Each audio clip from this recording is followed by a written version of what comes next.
यहाँ आप आते हो परमात्मा पाने के लिए इस दास के पास। आपको यहाँ कोई उलट सुलट बोल भी जाता है, कोई उसकी परवाह नहीं करनी, जिसने भगवान चाहिए। मान अमान करो क्यों ना कोई, चाहे समाज वाले भी आपका मान अपमान करें। और मम संत शरण जगत जान छोई, यानी यहाँ थोड़ी सी अपने अपने विचारों में भी अंतर होता है। ये परम संत पूर्ण परमात्मा के विचार हैं और वो तुलसीदास के एक व्यवहारिक विचार हैं। लेकिन यहाँ थोड़ा सा लागू होता है कि गृहस्थी के पास कोई भी आता है तो सबसे पहले प्रणाम करे। सतसाहेब, जैसे हम सतसाहेब बोलते हैं, मान ले कोई राम राम बोलता है तो उसको राम राम ही में उत्तर दे देवे। नमस्ते करता है तो नमस्ते जी, आओ बैठो, तो उसका आदर सत्कारी स्वाभाविक गुण होना चाहिए गृहस्थी में। तो ऐसे वो जो कि पहले वाले सभी में ये विद्यमान था। तो राजा जनक खड़े हो गए सिंहासन छोड़कर जब एक ऋषि जी उनके द्वार पर आए, साधु वेशभूषा वाले, और अलग से एक गद्दा तख्त सूचा साफ तक बना रखे, क्योंकि ऋषि लोग आते जाते रहते थे संतों के पास, राजाओं के पास, तो उनके लिए अलग आसन बनवा रखे थे। अच्छे कपड़े स्वच्छ धोकर रखा करते थे। नौकरों को आदेश दिया कि ऋषि जी आगे हैं और उनका आसन लगाओ अलग से, उनका अलग आसन लगवान लगे। ऋषि जी सुखदेव नौकानो नीचे बैठ गया वहीं पर। तो राजा जनक दौड़कर निकट आए, महाराज यहाँ ना बैठो, महाराज मेरा अपमान ना करो, अपमान ना करो, यहाँ बैठो। उन्होंने बोला नहीं मैं यहीं बैठूंगा। तो राजा जनक कहने लगे भाई ऐसी मेरे से क्या गलती होगी, आप रुष्ट हो ऋषि जी? कि नहीं। फिर बैठे बैठे सारी कहानी सुना दी कि मैं आपको गुरु बनाने आया हूँ और आज मैं ऊपर नहीं बैठ सकता। अब सुथरे दिन आ गए, नरमा आ गया तो भगवान के निकट आ गया। सुखदेव ऋषि बोला कि, और राजा जनक कहने लगे महाराज मेरा क्यों मजाक उड़ाओ, आप तो जन दुनिया को ज्ञान देने वाले, और सूर्य को दीपक क्या दिखाऊंगा मैं। न सारी कहानी बता दी कि मैं ऐसे ऐसे ऋषि भगवान विष्णु के लोक में गया था, उन्होंने मुझे वहाँ अलाउड नहीं किया। उन्होंने कहा कि मैं आपको गुरु बनाऊं, फिर भक्ति करूं, तब मैं स्वर्ग जाऊंगा, मुझे स्वर्ग जाना है। फिर राजा जनक के जचगी भाई इब तक मैं ठीक बोलता दिखा है।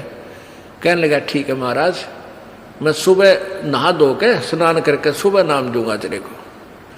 अब वो थोड़ी बहुत ज्ञान तो हो जा है कि भाई ये किस टाइप के इंसान होया करेंगे, गृहस्थी ने देख के भी से नफरत करते हैं, ये जो नकली से होया करें।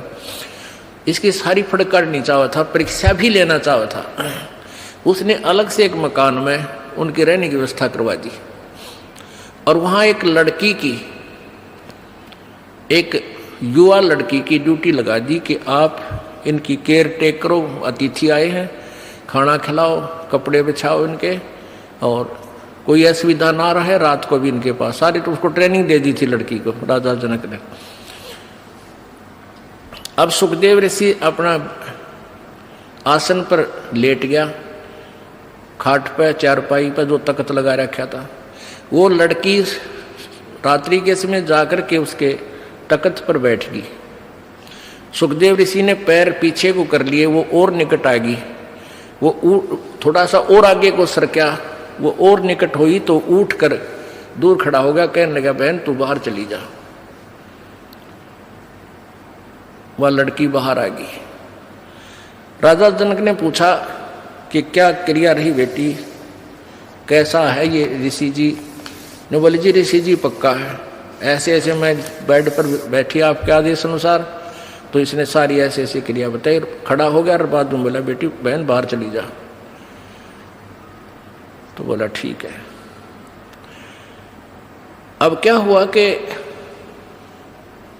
वो उसका नीचे बिछा दिया कपड़ा, जैसे दरी वरी जो बिछा, वो बैठ गया भगत की तरह और कहने लगे बैठ जा ऋषि जी, अब मैं तुझे उपदेश दूंगा, पहले मैं नहा लूं, स्नान कर लेता हूं। अब गरीबदास जी ने अपनी वाणी में लिखा है कि राजा जनक के हजारों की संख्या में रानियां थी, पत्नी थी।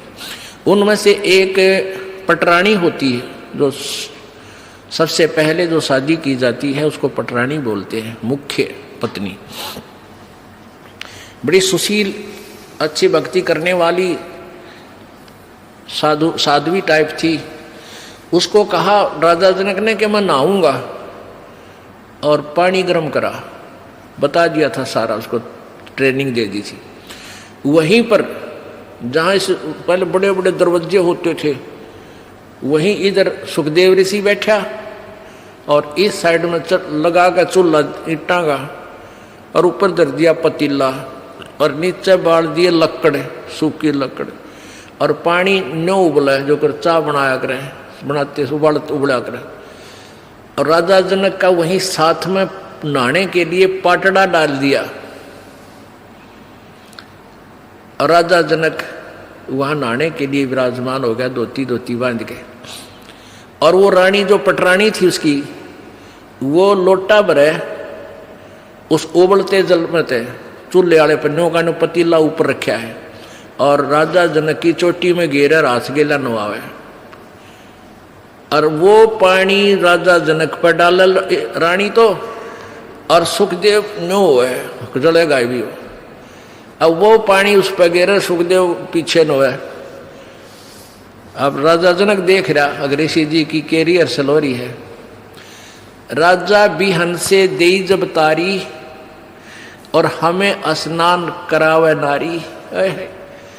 राजा हंसा, और जब वो न्योकड़ू है ना, तब राजा ने कहा कि सुखदेव ऋषि आप एक बार व्यास के बेटे, तो अपने आप को ऋषि माने फिर था, बाल ब्रह्मचारी कहे था, और हम तो गृहस्थी हैं बाल। और आज जो मेरे नहाने के बाद जो पानी गटर में जा रहा है, जो नाली के अंदर से पानी बह रहा है, तो इसमें हाथ दे दे व्यास के बेटा, जब जानो तो किसा भगत है, अपने आप में ऋषि बना फिर था। वो निकट आया, नो बोला मैं ना दूँ, मेरी तो सारी उंगली जल जाए, इतना गर्म है यो। मैं इस नहाने के बाद जो जल जाता है वो 50% कम हो जाता है गर्म, और उसके बाद भी नो कहे मैं ना दूँ, मैं सारा जल जाऊँ, दूर बैठ गया जाके।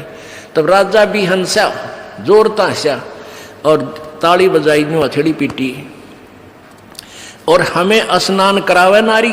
अरे तू इतनी दूर से जलन हो रहा नवावे, जिसने तू एक हे मान रहा था अपनी दृष्टि में, औरत तो देखनी भी नहीं, शकल भी नहीं देखनी, अरे यह तेरे से अच्छी भक्ति करे, इसके हाथ भी ना जलते। और ऐसा योग कमाया पूता, बेटा यो के इतना भक्ति करी, के साधना की, और क्या हुआ जो इंद्री धूता। अरे इस क्या हो गया, तन इंद्रियों को काबू करने की चेष्टा कर रही है, इनके खच्चम खच्चा हो रहा। इंद्री कर्म लगाओ किसके, जैसे जिव्या लेप नहीं मधुरस के। नालाकि इस इंद्रियां का के दोष है भाई, इन तू रोके बैठा। अब जीभ के शहद लगा दे, 1 सेकंड में टेस्ट करके नीचे न कर देगी, जीभ का निशान भी ना पाओ मत होगा। तो इंद्रियां का कर्म नहीं लगे, तेरे मन के कर्म लगेंगे, और मन में दोष आए बिना रह नहीं सकता बेटा, ते तो कितनी बात बना दे।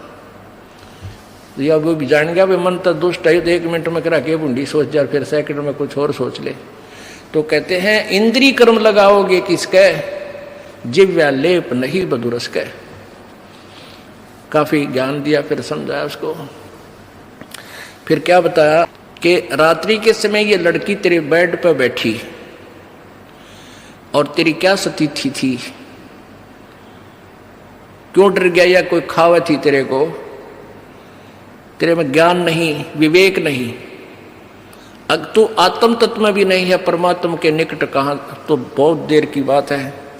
योगी पुरुष आत्म तत्व में आ जाते हैं, स्त्री और पुरुष की आत्मा में उन्हें भिन्नता नजर नहीं आती। अगर तू थोड़ा बहुत आत्म तत्व में भी आ रहा होता, तो भी तेरे अंदर ये शुक्र पैदा ना होती, और बैठ जाता, कहता जा बेटी बैठ, आओ भाई बैठो, बात परमात्मा की चर्चा शुरू करता, उसको ज्ञान सुनाने लग जाता।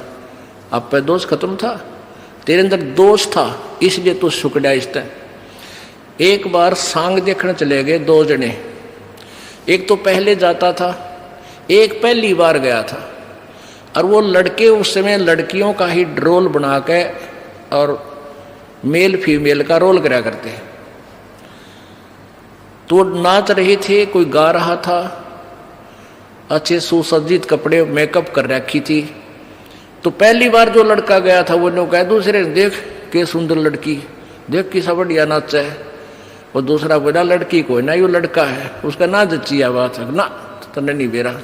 वो फिर शाम के समय जब वो वहाँ अपना स्वांग करके, वो ड्रामा पूरा करके, जब जहाँ वो रुके थे किसी चौपाल में वहाँ गए, वो पहले जो सत्संग सुन जिसने वो सांग देख रखे थे वो अपने साथी को लेकर वहाँ चला गया। किसको? जो पहली बार गया था। कहाँ? जहाँ वो रुके हुए थे, उनके साथ साथ चले गए। उन बच्चों ने जाते ही वो सारा मेकअप उतार कर, कपड़े निकाल कर न्यारे न्यारे टांग दिए, और वो लड़के नो के नो कच्चे कच्चे में खड़े। तब उसका यकीन हुआ, जो पहली बार सांग देखने गया था, अगर तो छोरे थे, छोरी कोई ना थी। अब अगले दिन जब वो सांग देखने गया, वो नाचा भी था वो लड़का, और लड़की का मेकअप भी था, पर उसने लड़की नजर नहीं आई थी, वो लड़का दिखा था। तो ऐसे ही जब आत्मज्ञान में भी होता सुखदेव, तू तने लड़की नहीं दिखा, तुझा ड्रामा कर रहा था बेटा, अपना कल्याण करा ले। बोलो सतगुरुदेव।